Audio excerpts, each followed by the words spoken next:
தந்தை மகன் தூயாவியாரின் பெயராலே.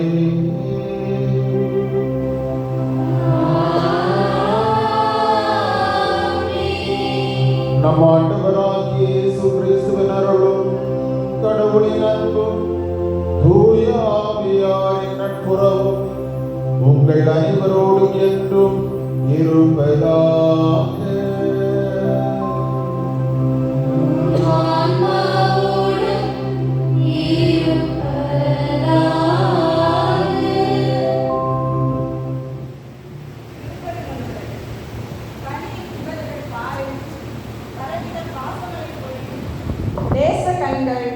மதிமுகம் நோய்க்கு புன்னகைத்திட பவளம் போன்ற செவிகள் திறந்து பாரியில் தூய வாழ்வு வாழ தன்னையே அங்கலாக்கிய நம் புனிதர் அந்தோனியாரின் அடியற்றி வந்திருக்கும் அன்பர்களே, தாங்கள் யாவரையும் அன்போடு வாழ்த்தி அழைப்பது கீழாசாரி பள்ளம் பங்கு இறை சமூகம்.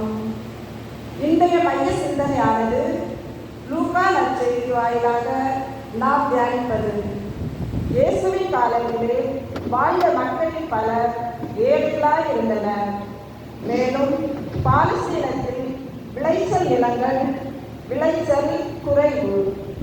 ரோமை அரசும் படைகளும் விளைச்சலிலே பெரும் பங்கு எடுத்துக்கொண்டன. அதோடு மக்களுக்கு வேலை வாய்ப்புகளும் குறைவு. இத்தகைய ஒரு சூழல்தான் இயேசுவை அப்பம் பகிர தூண்டியதாக இருக்கலாம். ஆனால் தம்மிடம் மக்களை ஈர்க்க வேண்டும் என்பதற்காக அல்ல, மாறாக ஏழைகளுக்கும் இல்லாதோருக்கும் உணவு கிடைக்க செய்யும் நோக்கத்திலேயே இயேசு இவ்வல்ல செயலை நிகழ்த்தி இருக்கலாம் என ஆய்வாளர்கள் கூறுகின்றனர். இந்த உணவு பகிர்தல் நிகழ்வுகளில் வெளிப்படும் ஒரு மாபெரும் இறையாட்சி மதிப்பீடு பதிவுதான் நான் இம்மக்கள் கூட்டத்தின் மீது பரிவு கொள்கிறேன். பகிர்வு நிறைவு ஆகிய பாடங்கள் இன்றும் என்றும் பொருந்தும். உறவின் முக்கியம் உணவு பகிர்தல் எனும் சிந்தனையோடு வாழும் வரவேண்டி விழா திருப்பலியில் இணைவோம். கிறிஸ்து இயேசுவில் அன்பிற்கினிய சகோதரிகளே, சகோதரர்களே, குடும்ப விழாவினுடைய 8ஆம் நாள் வழிபாட்டு கொண்டாட்டத்தில் மகிழ்ச்சியோடு பங்கெடுத்து கொண்டிருக்கின்ற உங்கள் யாவருக்கும் விழா வாழ்த்துக்களை அருள்பணியாளர்கள் நாங்கள் அன்போடு பாசத்தோடு தெரிவித்துக் கொள்கிறோம்.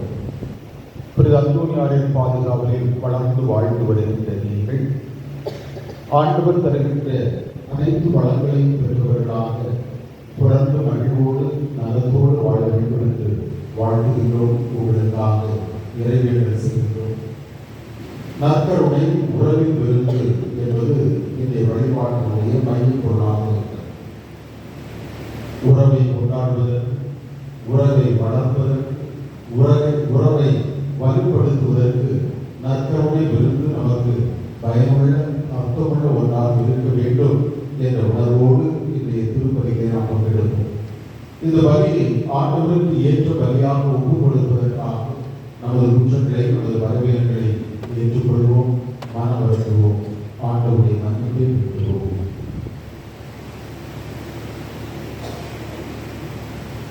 எல்லா இறைவனிடமும் சகோதர சகோதரிகளே, உங்களிடமும் நான் பாவியனை ஏற்றுக்கொள்கிறேன். ஏனெனில் என் சிந்தனையாலும் சொல்லாலும் செயலாலும் கடமையில் தவறியதாலும் பாவங்கள் பல செய்தேன். என் பாவமே, என் பாவமே, என் பெரும் பாவமே. ஆகையால் இப்பொழுதும் கன்னியான புனித மரியாவை, வானதூதர் புனிதர் அனைவரையும், சகோதர சகோதரிகளே, உங்களையும் நான் தேவனாகிய ஆண்டவரிடம் எனக்காக வேண்டிக் கொள்ள மன்றாடுகிறேன். எல்லாம் இறைவன் நம் மீது இறக்க வைத்து நம் பாவங்களை எல்லாம் மன்னித்து நம்மை நிலை வாழ்வுக்கு அழைத்து செல்வாராக. ஆமென். பக்கம் எண் 54. பக்கம் எண் 54.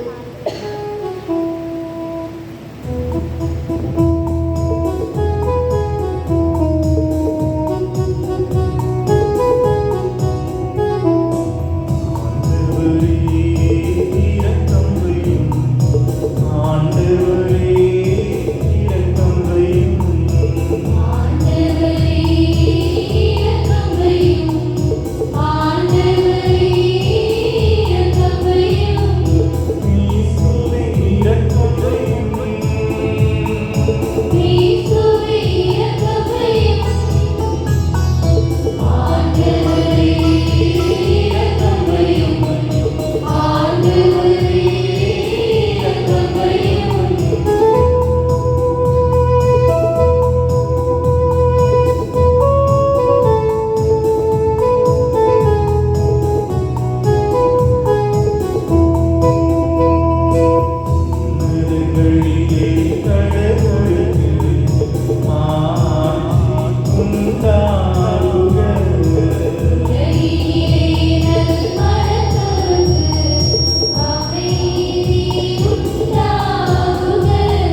அந்தோனியாரை தலை சிறந்த போதகராகவும் எங்கள் தேவைகளில் பரிந்து பேசுபவராகவும் மக்களாகிய எங்களுக்கு வழங்கியுள்ளீரே.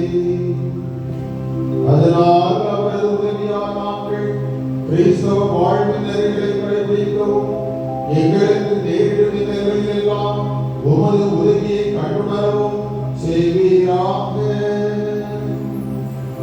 உம்மோடு தூய ஆவியார் மன்றிப்பில் வாழுகின்ற எங்கள் ஆண்டவர் கிறிஸ்து வழியாக உம்மை மன்றாடுகின்றோம்.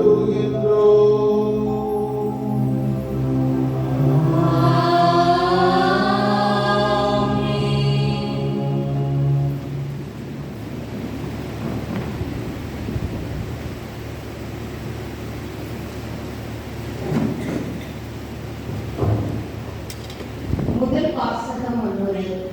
1 அரசர்கள் 19ஆம் அதிகாரம் 4 முதல் 8 வரை உள்ள இறைவார்த்தைகள். எலியாவின் பயணத்தில் ஆண்டவர் துணை நிற்கின்றார். வழியில் தேவையான உதவிகள் அவருக்கு கிடைக்கச் செய்கிறார். ஆண்டவரின் உண்மையான ஊழியர்கள் எப்போதும் தனித்து விடப்படுவதில்லை. மனிதர்கள் அவர்களை கைவிட்டால் தங்கள் பணியில் வெற்றி பெறவில்லை என அவர்கள் விரக்தி அடைந்தால் ஆண்டவர் அவர்களோடு இருக்கிறார். அவர்களுக்கு வழித்துணை புரிவார் என்பது உண்மை. என்றுரைக்கும் 1 அரசர்கள் நூலின் வாசகத்தை வாசிக்க கேட்போம். முதல் வாசகம். சீனாய் மலையில் எலியா. 1 அரசர்கள் 19வது அதிகாரம் 4 முதல் 8 வரை உள்ள இறை வசனங்கள். அவர் பாலை நிலத்தில் ஒரு நாள் முழுவதும் பயணம் செய்தார். அங்கே ஒரு சூறைச் செடியின் அடியில் அமர்ந்து கொண்டு தாம் சாக வேண்டும் என பின்வருமாறு மன்றாடினார். ஆண்டவரே, நான் வாழ்ந்தது போதும் என் உயிரை எடுத்துக் கொள்ளும். நான் என் மூதையாரைந்த நல்லவன் அல்ல. பின்னர் அச்சூறைச் செடியின் அடியில் அவர் படுத்துறங்கினார். அப்போது வானதூதர் அவரை தட்டி எழுப்பி, எடுத்து சாப்பிடு என்றார். அவர் கண் விழித்து பார்க்கையில் இதோ தண்ணீரில் சுட்ட ஒரு அப்பமும் ஒரு குவளையில் தண்ணீரும் தன் தலைமாட்டில் இருக்க கண்டார். அவற்றை அவர் உண்டு பரியபின் திரும்பவும் படுத்துக் கொண்டார். ஆண்டவரின் தூதர் 2ஆம் முறை வந்து அவரை தட்டி எழுப்பி,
வாசக முன்னுரை. பொருந்திய கிறிஸ்தவர்கள் நற்கருணை கொண்டாட்டத்தில் இடம்பெற்றிருந்த குறைகளை தவிர்க்க வலியுறுத்தும் பவுல், இயேசு துன்புறுவதற்கு முந்தைய நாள் நற்கருணை ஏற்படுத்திய நிகழ்வு இங்கு குறிப்பிடப்படுகிறது. நற்கருணை ஏற்படுத்திய நிகழ்வு பற்றி அறியும் நாம் அர்ச்சிக்கப்பட்டு நற்கருணையில் ஆண்டவரின் உண்மை பிரசனத்தை உணர்வதும் குருவானவரிடம் இருந்து பெறும் தகுந்த மரியாதையோடு பெற்று உண்ணுவதும் சால சிறந்ததே. ஒன்று பொருத்திய திருமுக வாசகத்தை வாசிக்க கேட்போம்.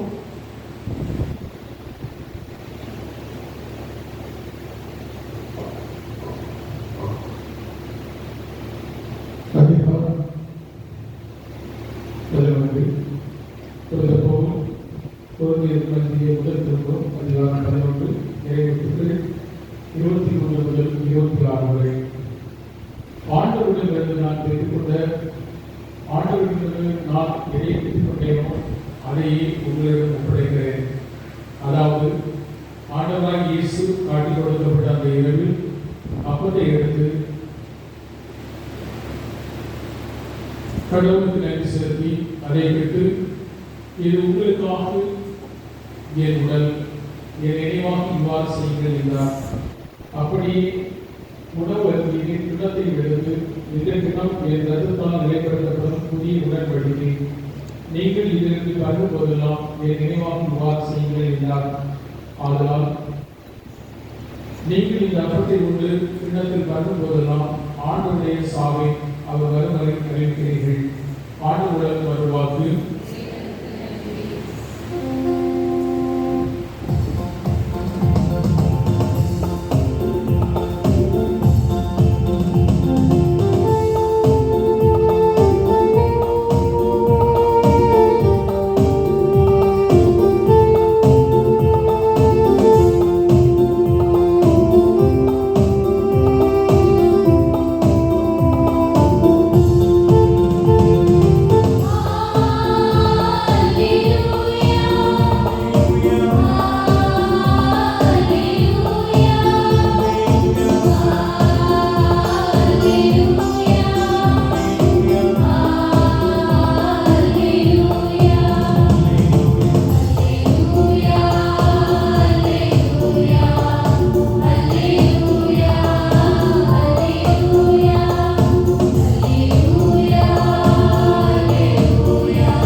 லூக்கா நற்செய்தி பிரிவு 9 இறை வார்த்தைகள் 11 முதல் 17 முடியும்.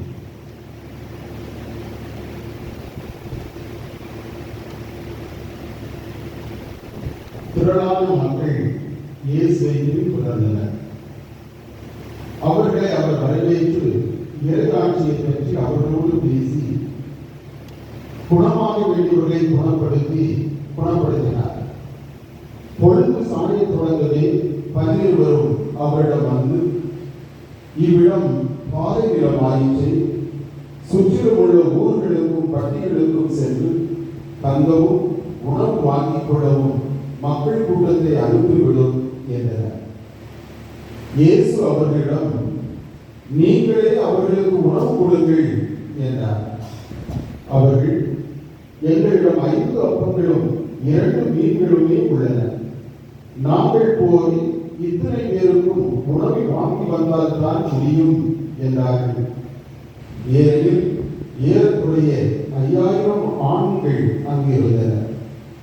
இயேசு அவருடைய சீடர்களை நோக்கி, இவர்களை 50 பேராக பந்தியில் அமரச் செய்யுங்கள் என்றார். அவர் சொன்னபடியே அனைவரையும் அவர்கள் பந்தியில் அமரச் செய்தார்கள். அவர் அந்த 5 அப்பங்களையும் 2 மீன்களையும் எடுத்து வானத்தை அண்ணாந்து பார்த்து அவற்றின் மீது ஆசி கூறி பிட்டு மக்களுக்கு பரிமாறுவதற்காக சீடரிடம் கொடுத்தார். அனைவரும் வயிறார உண்டனர். எஞ்சிய துண்டுகளை 12 கூடைகள் நிறைய எடுத்தனர். ஆண்டவரின் அருள்வாக்கு. இயேசுவே உமக்கு புகழ்.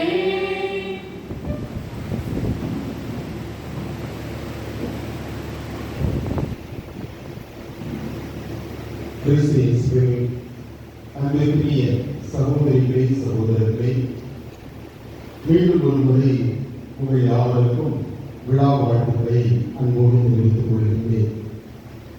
அதிலும் சிறப்பாக இன்றைய நாளில் கீழாசாரி பழம் பங்கு மக்கள் இணைந்து இந்த விழாவை கொண்டாடுகின்ற இந்த நேரத்தில் கீழாசாரி பழம் பங்கு மக்களுக்கும் புனித அந்தோனியாருடைய விழா வாழ்த்துக்களை அன்போடு மகிழ்ச்சியோடு தெரிவித்துக் கொள்கின்றேன்.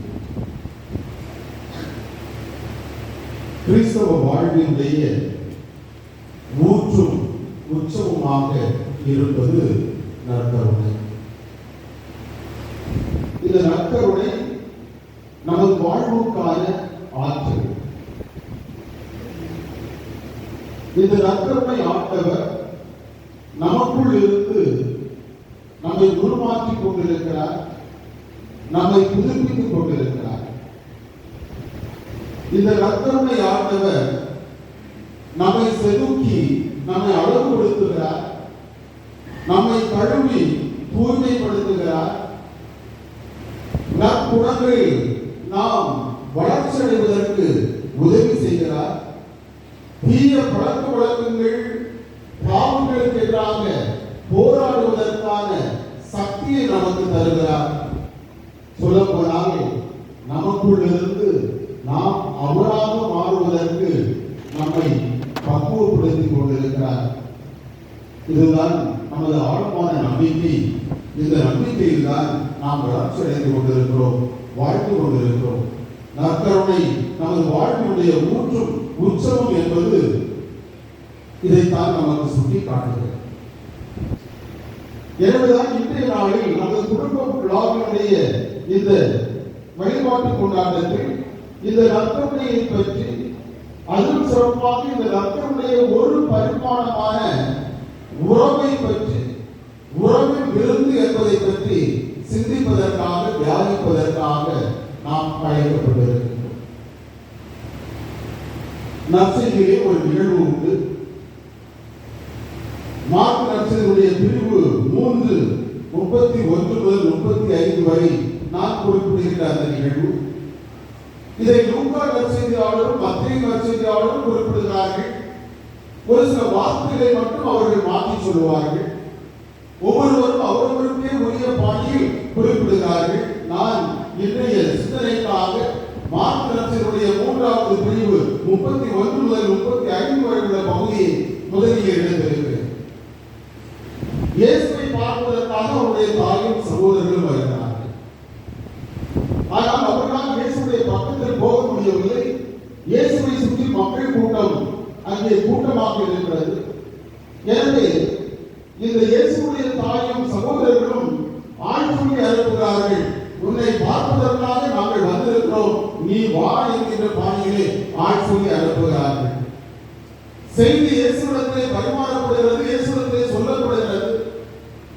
இயேசு அங்கிருந்து எழுப்பி வருவதாக இல்லை, அதற்கு பதிலாக இயேசு ஒரு கேள்வியை கேட்கிறார். யார் யாருடைய தாய், யாருடைய சகோதரர்கள்? அந்த கேள்விக்கும் அவரே ஒரு பதிலை சொல்கிறார். கடவுளின் விருப்பத்தை நிறைவேற்றுவோர்களே என் சகோதரர்களும் சகோதரிகளும் தாயும் ஆவார் என்று அவர் சொல்லிக் கொண்டிருக்கிறார். நமது உறவினர்கள் யார்? நமது உறவினர்கள் யார் என்ற கேள்வியை கேட்டால் நாம் என்ன பதில் சொல்ல போகின்றோம்? ஒருவேளை இங்க இருக்கிறவங்க உங்கள் உறவினர்கள் யார் என்று கேட்டால் நீங்கள் என்ன சொல்லுவீர்கள்? ஒருவேளை அதை இரத்த உறவிலிருந்து தொடங்குவோம். அப்பாவை சொல்லுவோம், அம்மாவை சொல்லுவோம், உடன் பிறந்தவர்களை சொல்லுவோம், கணவன் மனைவியை சொல்ல முடியும். அதை தாண்டி சித்தப்பா, பெரியப்பா, அத்தை, மாமி, மாமா என்று ஒரு இரத்த உறவில் தொடங்கி குடும்பத்துடைய எல்லைக்குள் நுழைந்து போகிறது. சாதாரணமாக உறவினர்கள் யார் என்ற கேள்வியை கேட்டார்.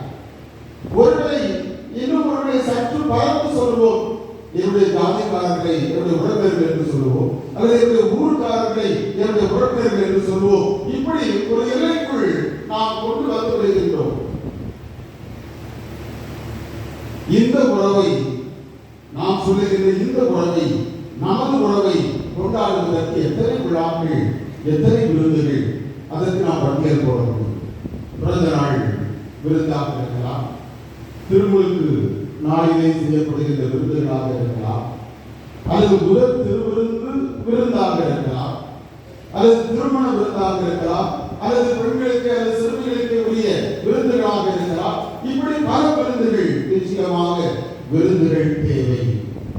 உறவை வளர்ப்பதற்கு, உறவை வலுப்படுத்துவதற்கு, உறவை கொண்டாடுவதற்கு, நான் மீண்டும் சொல்லுகின்றேன், உறவை வளப்படுத்துவதற்கு, உறவை வலுப்படுத்துவதற்கு, உறவை கொண்டாடுவதற்கு விருந்துகள் தேவை. இயேசுடைய உறவினர்கள் யார்?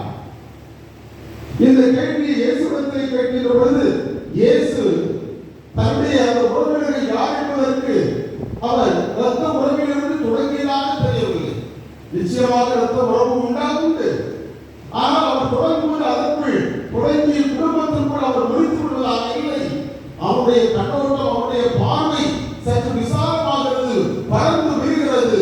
அந்த பறந்து விரிவனுடைய ஒரு உச்சகட்டமாகத்தான் அவர் சொல்லுகின்ற வார்த்தைகள். கடவுளுடைய விருப்பத்தை நிறைவேற்றுபவர்கள் யாராக இருந்தாலும் அவர்கள் என்னுடைய தாயும் என்னுடைய சகோதரர்களும் சகோதரிகளும் ஆவார்கள். ஒரு பரந்து விரிந்த உறவுக்குள் இயேசு நம்மை அழைத்து செல்கின்றார். இந்த உறவை கொண்டாடுவதற்கு, இயேசுடைய இந்த உறவை கொண்டாடுவதற்கு அவர் நமக்கு தந்திருக்கின்ற அற்புதமான, ஆச்சரியமான ஒரு விருந்துதான் நற்கருணை என்கிறது. நாம் பல விருந்துகளை கொண்டாடுவோம். நமது உறவை கொண்டாடுவதற்காக, வலுப்படுத்துவதற்காக, பலப்படுத்துவதற்காக. அதே போன்றுதான் இயேசு சுட்டிக்காட்டுகின்ற இந்த உறவை கொண்டாடுவதற்காக, அதை வலுப்படுத்துவதற்காக, அதை பலப்படுத்துவதற்காக, அதை பலப்படுத்துவதற்காக அவர் தந்திருக்கின்ற ஒரு அற்புதமான விருந்து இந்த நற்கருணை விருந்து. இந்த நற்கருணை விருந்து உறவின் விருந்தாக மாற வேண்டும் என்றால் என்னுடைய விவிலிய வாசகங்கள் அடிப்படையில் இரண்டு சிந்தனைகளை நான் உங்களோடு பகிர்ந்து கொள்வதற்கு விரும்புகிறேன். ஒருவேளை அந்த சிந்தனைகளின் அடிப்படையில் நாம் கொண்டாடுகின்ற நற்கருணை கொண்டாட்டங்கள், நாம் பங்கெடுக்கிறோமே இந்த நற்கருணை கொண்டாட்டம் ஒரு உறவின் விருந்துதானா என்ற கேள்வியை நாம் கேட்டு பார்க்க முடியும். இந்த நற்செய்தி வாசகம் லூக்கா நற்செய்தியுடைய பிரிவு 9:11 19 வரை உள்ள பகுதியை நாம் வாசிக்க கேட்டோம். முன்னுரையிலும் அதை பற்றி தான் சகோதரி அவர்கள் வாசித்தார். இந்த பகுதி இயேசு 5000 பேருக்கு உணவு வழங்கிய அவருடைய நல்ல செயல், அற்புதம் என்று நாம் சொல்லுவோம். இங்கும் நான் ஏற்கனவே சொன்னேனே, அந்த நற்செய்தி நிகழ்வை போல மக்கள் கூட்டமாக இருந்தார். எவ்வளவு பேர் இருந்தார்கள்? எவ்வளவு பேர் இருந்தார்கள்? ஆயிரம், 5000 பேர். கூட்டி சொல்லணும், எப்படி சொல்லணும்? 5000 ஆண்கள், பெண்கள் இருந்தாங்களா தெரியாது. ஒருவேளை இன்று இருக்கிற அடக்குமுறைகள் அன்பு இருந்ததா, அதை விட கூடுதல் இருந்ததா நமக்கு தெரியல. ஆனா 5000 பேர் உண்மையிலே இருந்திருப்பாங்களா? அது இன்னொரு பக்கத்திலே உள்ள கேள்வி. ஆனால் எத்தனை பேர் இருந்தார்கள்? 5000 ஆண்கள் அங்கு இருந்ததாக சொல்லப்படுகிறது. இந்த 5000 பேர் எப்படிப்பட்டவர்கள்? இயேசுவை தேடி வந்தவர்கள், இயேசுவை பின்தொடர்ந்தவர்கள், இயேசுடைய வார்த்தைகளை கேட்பதற்கு ஆர்வத்தோடு வந்தவர்கள், நோய்கள் குணமாகும் என்று நம்பிக்கையோடு வந்தவர்கள், இயேசுவிடத்தில் வந்தால் தங்கள் தேவைகள் நிறைவு செய்யப்படும் என்கின்ற அந்த ஆர்வத்தோடு வந்தவர்கள், இயேசுவை தான் எல்லாம் என்று அவரிடத்திலே தஞ்சமடைந்தவர்கள், உணவுப் பொருட்களை சுமந்து வராதவர்கள், நேரம் அவர்களுக்கு ஒரு தடையாக இல்லை, எவ்வளவு நேரம் வேண்டும் என்றாலும் நாம் இங்கே இருக்கலாம் என்கிற உணர்வோடு வந்தவர்கள். இவர்களை இயேசு பசியோடு அனுப்பி விடுவதற்கு விரும்பவில்லை. அதுதான் இயேசுடைய குணம். இயேசு இவர்களை பசியோடு அனுப்பி விடுவதற்கு விரும்பவில்லை. அவரிடத்திலே பரிவும் கருணையும் இரக்கமும் வெளிப்படும். ஒருவரை சீடர்கள், இயேசுடைய திருத்துதர்கள் அதை சரியாக புரிந்து கொள்ளவில்லை. அவர்கள் இதை ஒரு பிரச்சனையாக பார்க்கிறார்கள். இத்தனை பேர் இங்கே இருக்கிறார்கள், இரவு வரப்போகிறது, இவர்களை சமாளிப்பது எப்படி? அது அவர்களுக்கு பிரச்சனை. உண்மைதான். ஆனால் இயேசுடைய பார்வை வித்தியாசமாகிறது. அவர் அவர்களை பசியோடு அனுப்பி விடுவதற்கு விரும்பவில்லை. அந்த பரிவும் இரக்கமும் அங்கிருந்த 5 அப்பங்களோடும் 2 மீன்களோடும் சேர்ந்த போது 5000க்கும் மேற்பட்டவர்கள் உண்ண முடிகிறது.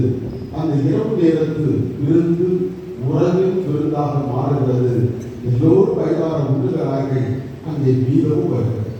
எப்போது பரிவும் கருணையும் அங்கிருந்த 5 அப்பங்களோடும் 2 மீன்களோடும் இணைக்கப்படும். நாம் கொண்டாடுகின்ற நற்கருணை கொண்டாட்டங்கள் உறவின் விருந்தாக மாற வேண்டும் என்றால் பரிவும் இரக்கமும் கருணையும் பாய்ந்தோட வேண்டும். இதுதான் இன்றைய நாளில் நமக்கு தரப்படுகின்ற முதல் செய்தி. நமது நற்கருணை கொண்டாட்டங்கள் உறவின் விருந்தாக மாற வேண்டும் என்றால் அதற்கு தேவைப்படுகின்ற முதல் தன்மை, முதல் பண்பு பரிவு. இதைத்தான் முன்னுரையில் அருமையாக நமக்கு சுட்டி காட்டுகிறார். இரண்டாவதாக அன்புக்குரியவர்களே, இன்றைய முதல் வாசகத்தை நாம் எடுத்துக்கொண்டோம் என்றால் அந்த நிகழ்வு இறைவாக்கினர் எலியாவுக்கு நடந்த நிகழ்வு நமக்கு தெரியும். இறைவாக்கினர் எலியா அவர் யாவே கடவுளுடைய உண்மை இறைவாக்கினர் அல்லது மாபெரும் இறைவாக்கினர் என்று பழைய ஏற்பாட்டிலே நமக்கு தரப்படுகின்ற ஒரு இறைவாக்கினர். கடவுளுக்கு எப்போதும் அதிகம் குறிப்பாக யாவே கடவுளுக்கு எப்போதும் பிரமாணிக்கமாக இருந்தது. இஸ்ரேல் மக்களை வழிநடத்திய அன்றைய ஆகாபு அரசன் கடவுளத்தில் பிரமாணிக்கமாக இருந்திருக்க வேண்டும். ஆனால் அவ்வாறு இல்லாமல் அவர்கள் பிரமாணிக்கப்பட்டவர்களாக, திசை மாறியவர்களாக பயணிக்கிறார்கள். வேற்று தெய்வம் பாகாலை அவர்கள் வழிபட தொடங்குகிறார்கள். இந்த பாகால் வேற்று தெய்வம், அது கனானியர்களுடைய தெய்வம், அது மழையின் கடவுளாக பார்க்கப்பட்ட கடவுளை தங்களுடைய கடவுளாக அவர்கள் பாதித்துக் கொண்டு யாவே கடவுளை அவர்களை எகிப்திலிருந்து விடுதலையின் வாழ்வுக்கு அழைத்து வந்த அந்த கடவுளை அவர்கள் புறக்கணித்து விடுகிறார்கள். யார் உண்மை கடவுள்? அதற்கான போட்டி பலவிதங்களில் நடைபெறுகிறது. அந்த போட்டியின் உச்சமாக கார்மேல் மலையிலே போட்டி நடத்தப்படுகிறது. இன்று நாம் வாசிக்க கேட்ட பகுதி அரசர்கள் முதல் நூல் 19வது பிரிவு. ஆனால் அதற்கு முந்தைய அதிகாரத்தில் 18வது அதிகாரத்தில் 11வது பிரிவில் நாம் வாசிக்க கேட்பது இந்த கார்மேல் மலை நிகழ்வு. அங்கே போட்டி அதனுடைய உச்சகட்டம். ஒரு பக்கத்தில் எலியா இறைவாக்கினர் தன்னந்தெரியா, இன்னொரு பக்கத்தில் மறுபக்கத்தில் பாகாலுடைய பொய் இறைவாக்கினர் நாம் செய்வதிலே அவர்களோடு சேர்ந்து ஆகாப் அரசன். போட்டி ஆரம்பமாகிறது. போட்டிகளை யார் வெற்றி பெறுகிறார்கள்? எலியா இறைவாக்கினர் வெற்றி பெறுகிறார். யாவே உண்மை கடவுள் என்று அங்கே நிரூபிக்கப்படுகிறது. பாகாலின் அந்த பொய்களை வாழ்க்கையை 450 பேரும் வாழ்க்கை இரையாக்கப்படுகிறார்கள். காட்சி மாறுகிறது. காட்சி மாறுகின்ற பொழுது என்ன நடந்தது என்பதுதான் இன்றைய முதல் வாசகமாக நமக்கு தரப்பட்டது. காட்சி மாறுகிறது எப்படி? இந்த எலியாவுக்கு கொலை மிரட்டல் விடப்படுகிறது. கொலை மிரட்டல் விடுவது யார்? ஆகாப் அரசன், அவருடைய மனைவி அரசி இசபெல், அரசவை அதிகார வர்க்கம் அங்கே கொலை மிரட்டல் விடுகிறது. உயிரை காப்பாற்றிக் கொள்வதற்காக எலியா அங்கிருந்து தப்பி ஓடுகிறார். அது நீண்ட பயணம். அந்த நீண்ட பயணம் களைப்பு, சோர்வு, அது பாலைவனத்தின் பயணமும் கூட. களைப்பு, சோர்வு என்று அங்கிருந்த ஒரு சூறை செடியின் கீழ் கிடைத்த அந்த நிழலில் அவர் அமர்ந்து ஆண்டவரிடத்தில் இறைவேண்டல் செய்கின்றார். நான் வாழ்ந்தது போதும், என் உயிரை எடுத்துக் கொள்ளும் வேண்டுகிறார். வேண்டு முடித்துவிட்டு அங்கே படுத்து தூங்கி விடுகிறார். ஆண்டவரின் தூதர் அங்கே உணவு பரிமாறுகிறார். முதல் முறை எழுப்பி உணவு, மீண்டும் அவர் உறங்கி விடுகிறார். இரண்டாம் முறை எழுப்பி உணவு கொடுக்கப்படுகிறது. சொல்லப்படுகிறது அந்த முதல் வாசகத்தில், அந்த உணவை உண்ட இந்த எலியா 40 இரவு பகல் நடந்து கடவுளின் மலை, ஓரேபு மலை, சீனாய் மலை வந்தடைந்தார். இந்த உணவு, அவருக்கு கொடுக்கப்பட்ட உணவு சோர்வடைந்த நிலையில், களைப்படைந்த நிலையில் வலுப்படுத்துகின்ற உணவாக நற்கருணை கொண்டாட்டங்கள் உறவின் விருந்தாக, உறவின் கொண்டாட்டங்களாக மாற வேண்டும் என்றால் சோர்வடைந்தவர்கள் அல்லது சோர்வுற்றவர்கள் வலுப்படுத்தப்பட வேண்டும். இதுதான் இரண்டாவது பண்பாகும்.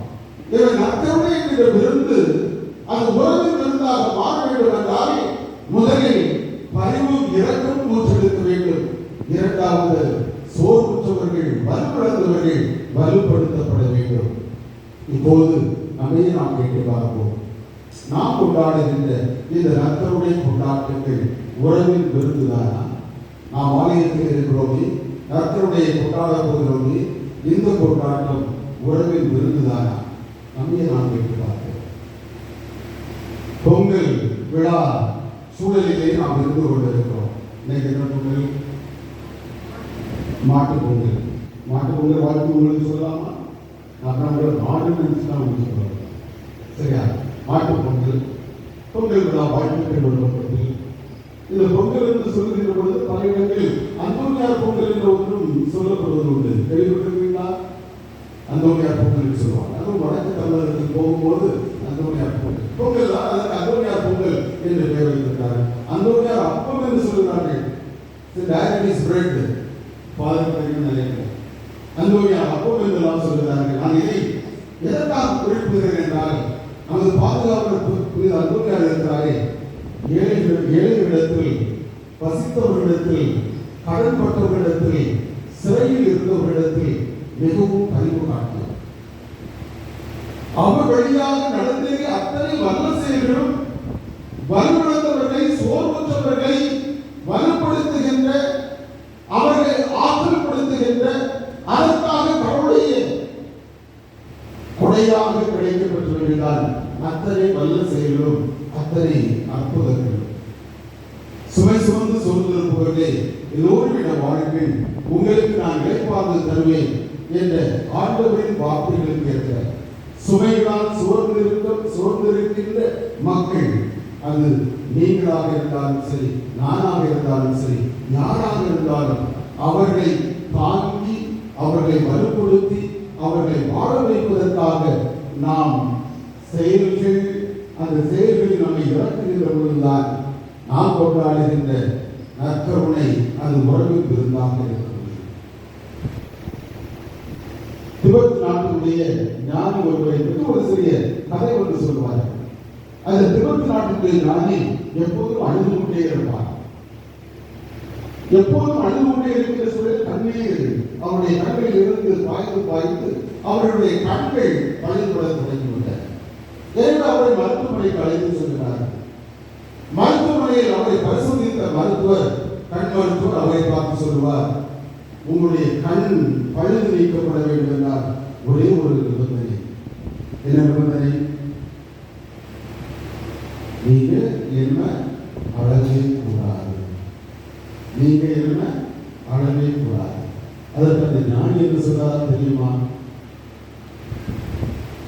என்னை சுற்றி வாழ்கின்ற மக்கள் துன்பப்பட்டு கண்ணீர் ஒழிக்கின்ற பொழுது என்னுடைய கண்ணில் இருந்து கண்ணீர் வராவிட்டால் அந்த கண்கள் இருந்தால் என்ன சென்றால் என்ன இவர்தான் அவர் கேட்பார். பரிவு என்பது பரிதாபப்படுவது அல்ல, மாறாக மனிதனுடைய செயல்களில் நம்மை ஈடுபடுத்திக் கொள்வது. நமது மறை மாவட்டத்தில் ஒரு நண்பர் பழக்கம் இருக்கிறார். நமது வருமானத்தில் 10% ஏழைகளுக்காக ஒதுக்க வேண்டும் என்று. எதற்காக? சேர்த்து வைப்பதற்காகவா? இல்லை. வலுவிழந்தவர்கள் யார், சோர்வற்றவர்கள் யார் என்பதை நாம் கண்டுபிடித்து அவருடைய வாழ்வில் ஏதாவது ஒரு விதத்தில் செம்மைப்படுத்துவதற்காக ஒரு சிறிய கிரியா ஊக்கியாக இருப்பதுதான் இந்த 10% என்பது. இங்கு இருக்கிறதா இல்லையா எனக்கு தெரியும். அண்மையில் நடந்து முடிந்த இறைமக்கள் பேரவை அதில் இன்னும் அதிகமாக நாம் தீர்மானம் எடுத்திருக்கிறோம். வறுமையை 10% என்று நிறுத்திவிடக் கூடாது. நமது இந்த பங்களிப்பை சற்று அதிகப்படுத்த வேண்டும். ஏனென்றால் ஏழையர்பால் கரிசனை காட்டாத சமூகம் அது கிறிஸ்தவ சமூகமாக இருக்க முடியாது. அப்படிப்பட்ட ஏழைகளுக்கு கரிசனை காட்டாத சமூகம் கொண்டாடுகின்ற நற்கருணை கொண்டாட்டம் அது உறவில் விருந்தாக இருக்க முடியாது என்பதை ஆழமாக தீர்க்கமாக சொல்லுகின்ற செய்தி. அதை நாம் கேட்டு பார்ப்போம். நாம் பரிவும் இரக்கமும் நிறைந்தவர்களாக நமது வாழ்வில் இருந்து அந்த பரிவும் இரக்கம் மூற்றெடுத்து நம்மை சுற்றி வாழ்கின்ற வலுவிழந்த மக்களை போய் சேரட்டும். நாம் கொண்டாடுகின்ற நற்கருணை கொண்டாட்டங்கள் உறவின் கொண்டாட்டங்களாக உருமாறட்டும். ஆமாம்.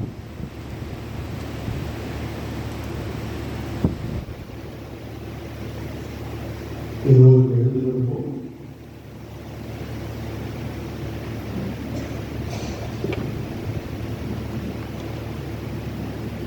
அன்புக்குரியவர்களே, தாயும் தந்தையுமாக இருக்கிற நம்மை காத்து வழி நடத்துகிற நமது ஆண்டுகளிடத்தில் நமது தேவைகளை எடுத்துரைத்து மன்றாடும்.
எங்கள் கடமையைத்தான் செய்தோம் என்கிற தாட்சி நிறை மனநிலையோடு வாழ்ந்திட அருள் தர வேண்டும் என்று இறைவா உம்மை மன்றாடுகிறோம்.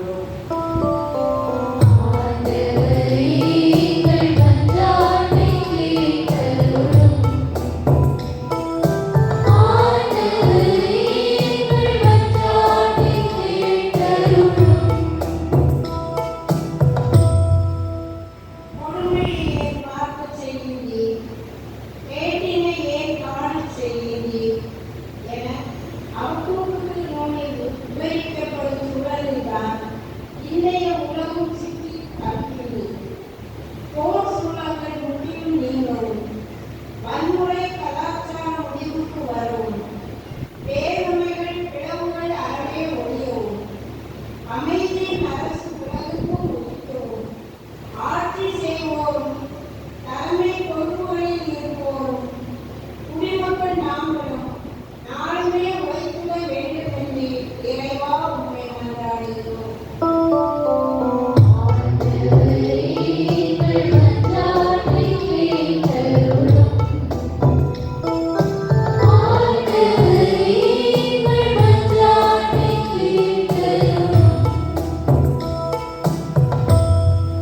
இறை பிரசன்ன உணர்வில் இங்கே கூடியுள்ள நாம் அனைவரும் கடுகளவு நம்பிக்கை இருந்தாலும் அற்புதங்களையும் அதிசயங்களையும் காண இயலும் என்கிற நற்செய்தியை முழுமையாக நம்பிடவும் துன்பச் சூழலில் மன உறுதியாய் இருந்திடவும் எங்கள் நம்பிக்கையை மிகுதியாக்க வேண்டும் என்று இறைவா உம்மை மன்றாடுகிறோம்.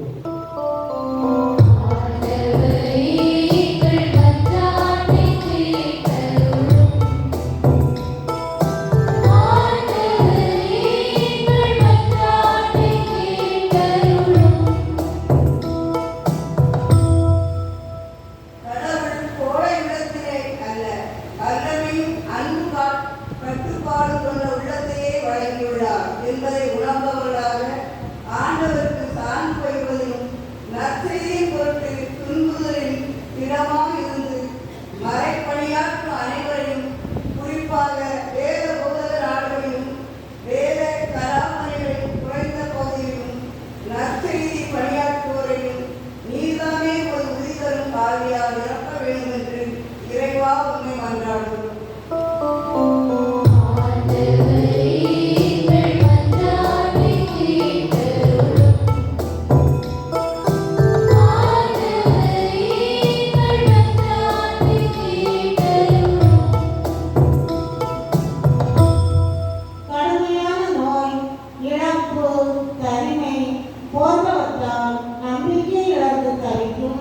ஒவ்வொருவரையும் நீர்தாமே உமது ஆற்றல் நிறைந்த அன்பினால் தேற்றி அவர்களை பாதுகாப்பவராகிய உம்மை முழுமையாக நம்பி வாழவும் அவர்கள் உள்ளங்களில் ஆறுதலின் நம்பிக்கை ஒளி ஏற்றப்படவும் வேண்டும் என்று இறைவா உம்மை மன்றாடுகிறோம்.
நாங்கள் உமது பிள்ளைகள் உமது பாதையை பயணிப்பதற்கு விரும்புகிறோம்.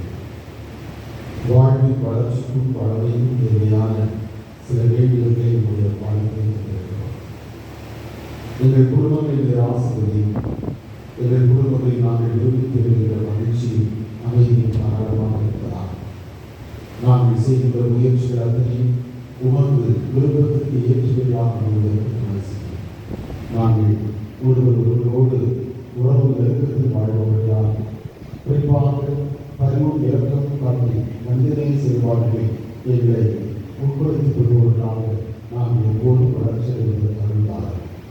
ஏதாலும் அந்த உடல் நலத்தில் உடல் நலத்தை பொறுமையை நடத்தும் எங்கள் ஆண்டவராகிய கிறிஸ்து வழியாக உங்கள் நன்றாகிறோம். பாடல் எண் 31. பாடல் எண் 31.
நாம் அதனை ஒப்புக் கொடுக்கின்ற இந்த வழியை தந்தையாகிய கடவுள் ஏற்றுக்கொள்ள வேண்டும் என்று மன்றாடுவோம்.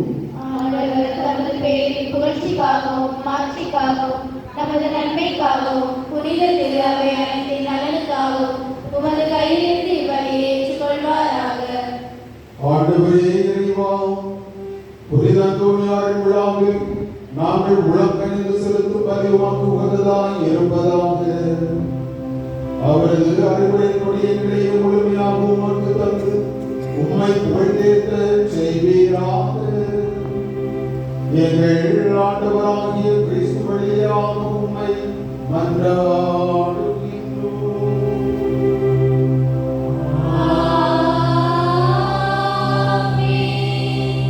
ஆண்டவர் உங்களோடு இருப்பாராக.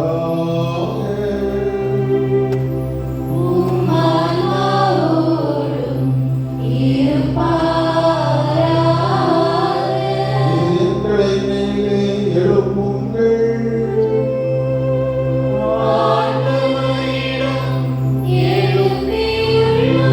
நம் இறைவனாகிய ஆண்டவருக்கு நன்றி கூறுவோம்.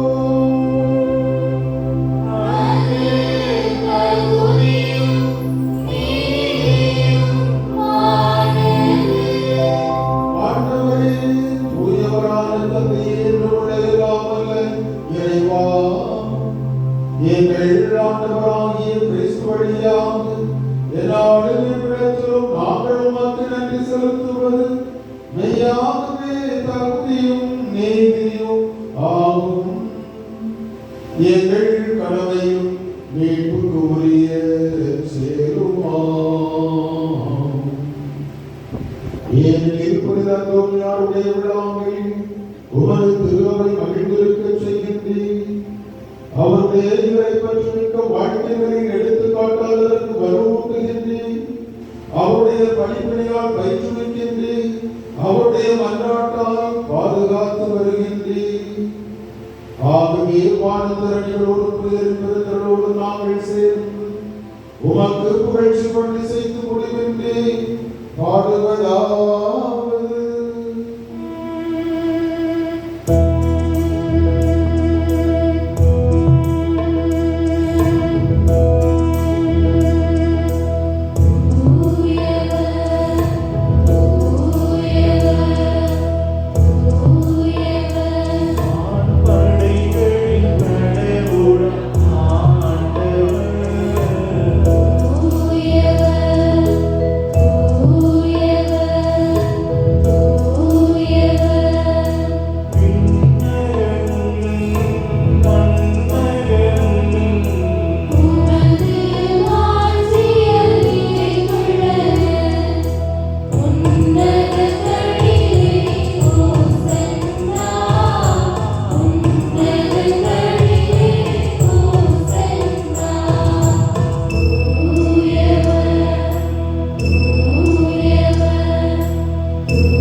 ஆண்டவரே, தாயும் தந்தையுமான எங்கள் அன்பு இறைவா, நீர் மெய்யாகவே தூயவர், தூய்மை அனைத்துக்கும் ஊற்று.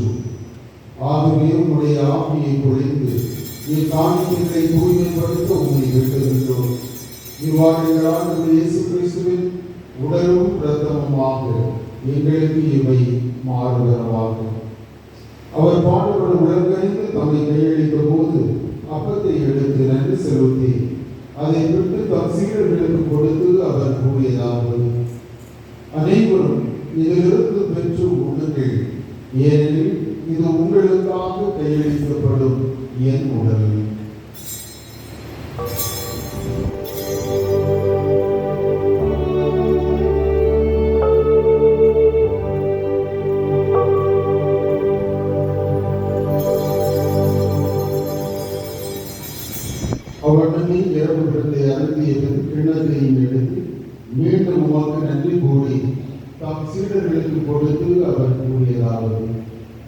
அனைவரும் இதிலிருந்து பெற்று பருகுங்கள்.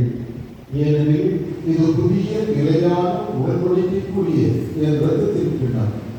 இது பாவ மன்னிப்புக்கென்று உங்களுக்காகவும் பலருக்காகவும் சிந்தப்படும்.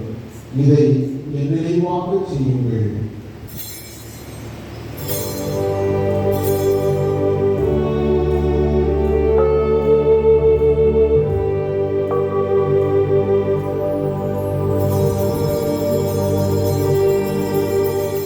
நம்பிக்கையின் மறைபொருள்.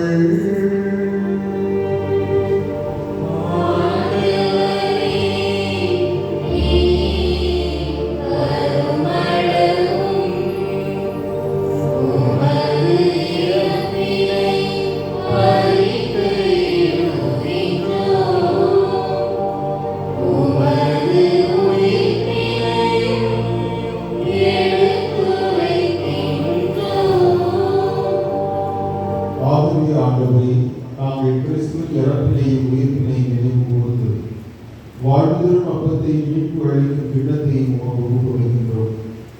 ஒரு திருமணம் உமக்கு ஊழியம் புரிய தகுந்துள்ளன எங்களை ஏற்றுக்கொண்டீர். எனவே உமக்கு நன்றி செலுத்துகின்றோம்.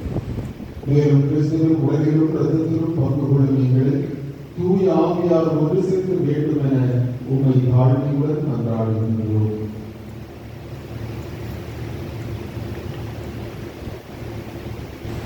ஆண்டவரே, உலகத்தும் பரவியிருக்கும் திரு அவை நினைவு கொண்டவர்களும் எங்கள் திருத்தந்தையோ எங்கள் ஆயனசரே எல்லா திருநிலையினர் ஆகிய அனைவரோடும் உமது திரு அவை அன்பில் நடைபெற செய்தவர்களும்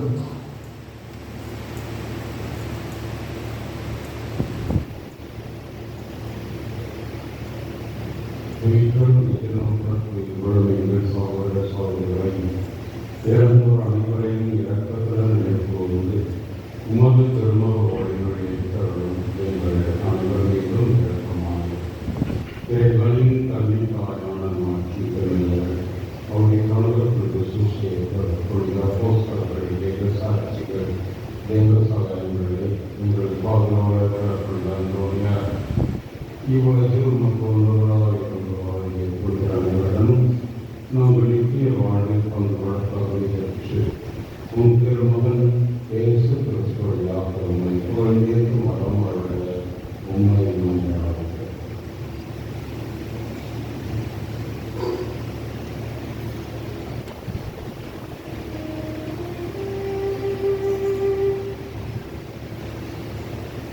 இவர் வழியாக இவர் முடிவரையும் எல்லாம் வல்ல இறைவனாகிய தந்தையே,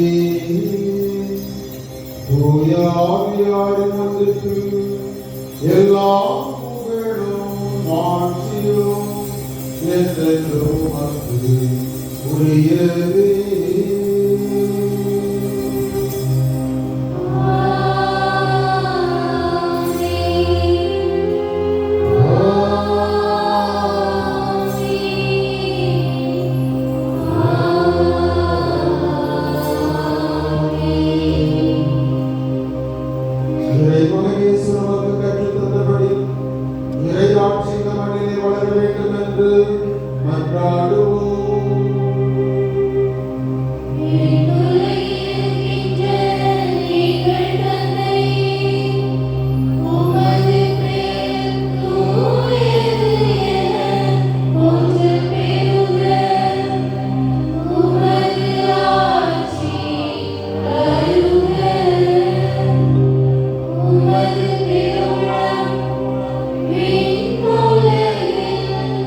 He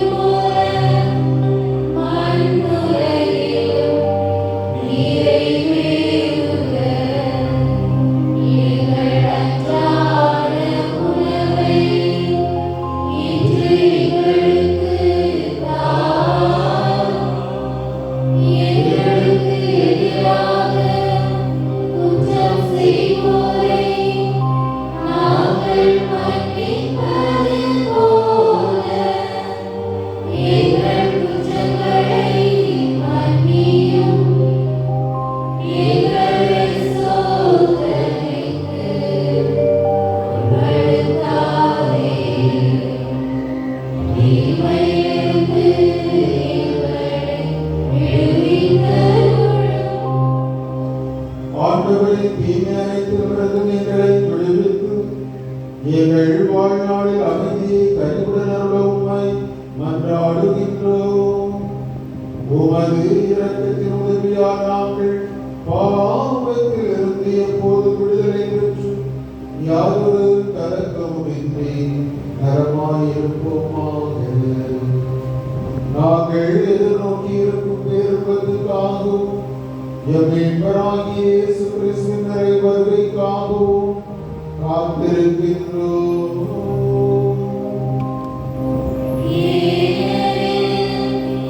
ஆட்சியும் வல்லமையும் மாட்சியும் என்றென்றும் உமதே. ஆண்டவரே இயேசு கிறிஸ்துவே, அமைதியை உங்களுக்கு விட்டுச் செல்கிறேன். என் அமைதியை உங்களுக்கு தருகிறேன் என்று உமது திருமுகங்களுக்கு கொடுத்தேன்.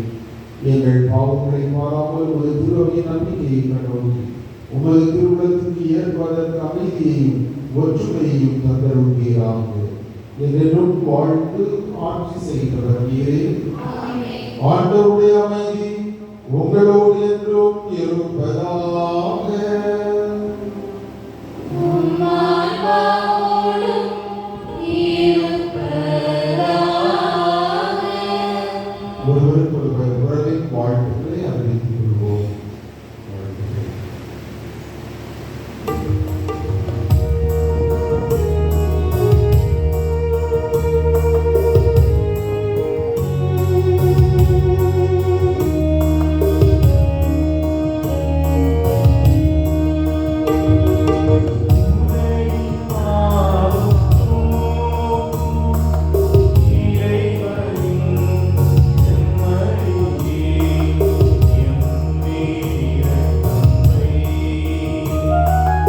உலகின் பாவம் போக்கும் இறைவனின் செம்மறியே, எம்மேல் இரக்கம் வையும்.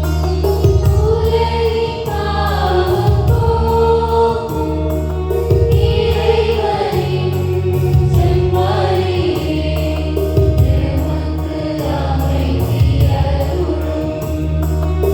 எமக்கு அமைதி அருளும்.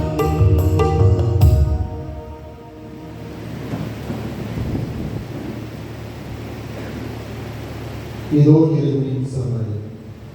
நமது ஆண்டவர் இயேசு கிறிஸ்து இந்த உலகத்துடைய பாவங்களை எல்லாம் போக்குகின்றவர். நம்மோடு இருந்து நம்மை பாதுகாத்து வழி நடத்துகின்ற நமது அன்பு கடவுள். இவரது அன்பு விடத்தில் பங்கு கொள்கின்ற நாம் இவர் பெரு பெற்றோர். சொன்னார்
பாடல் எண் 56. பாடல் எண் 56.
கிறிஸ்துவின் உண்டாக்குள்ளே நம்முடைய பாதுகாவலர் ஒரு அந்தோனியாரை 8வது நாள் திருவிழாவை சிறப்பாக கொண்டாடி கொண்டிருக்கின்றோம். இந்த நாளிலே பெருமை செய்திகளிலே நமக்கு இடைவெளிகள் திருப்பதி நிறைவேற்றி அருமையான அவருடைய ஆட்சியர்கள் தேர்தல் தந்தை மாரியர் மறை மாவட்ட சாமிசன் தலைவர்கள் அவர்களுக்கு நம்முடைய நன்றியும் செய்தார்கள். இதே நாளை சிறப்பித்துக் கொண்டிருக்கிற மனித பணிமையான ஆலய பங்கு மக்கள் விழாவசானப்படலாம். நாளை தினத்தை சிறப்பிக்கின்றவர்கள் பாடல் குழு ஈடற்றார்கள். நாளைக்கு மாலை 6:15 மாலை புகழ் மாலை நவநாள் 6 மாலை ஆகவே நடைபெறும். நாளை இரவு 9 மணிக்கு அந்தோனியார் தேர்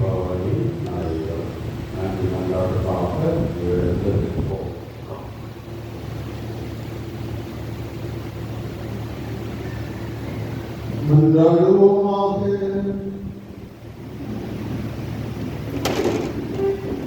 ஆண்டவரே இறைவா, உயிருள்ள அப்பமாகிய கிறிஸ்துவினால் ஊட்டமளித்தவர்களுக்கு ஆசிரியராகிய அதே கிறிஸ்துவினால் முழுமையாக கற்றுத் தருவீராக. அதனால் புனிதத்தோனியார் விழாவில் அவர்கள் உமது உண்மையை அறிந்து அதை அன்பில் செயல்படுத்துவார்களாக. எங்கள் ஆண்டவராகிய கிறிஸ்து வழியாக உம்மை மன்றாடுகின்றோம்.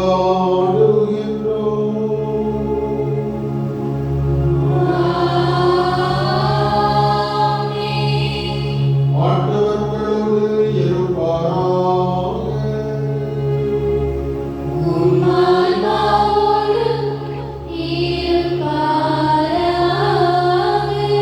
எல்லாம் வல்ல இறைவன் தந்தை, மகன், தூய ஆவியார் உங்களுக்கு ஆசி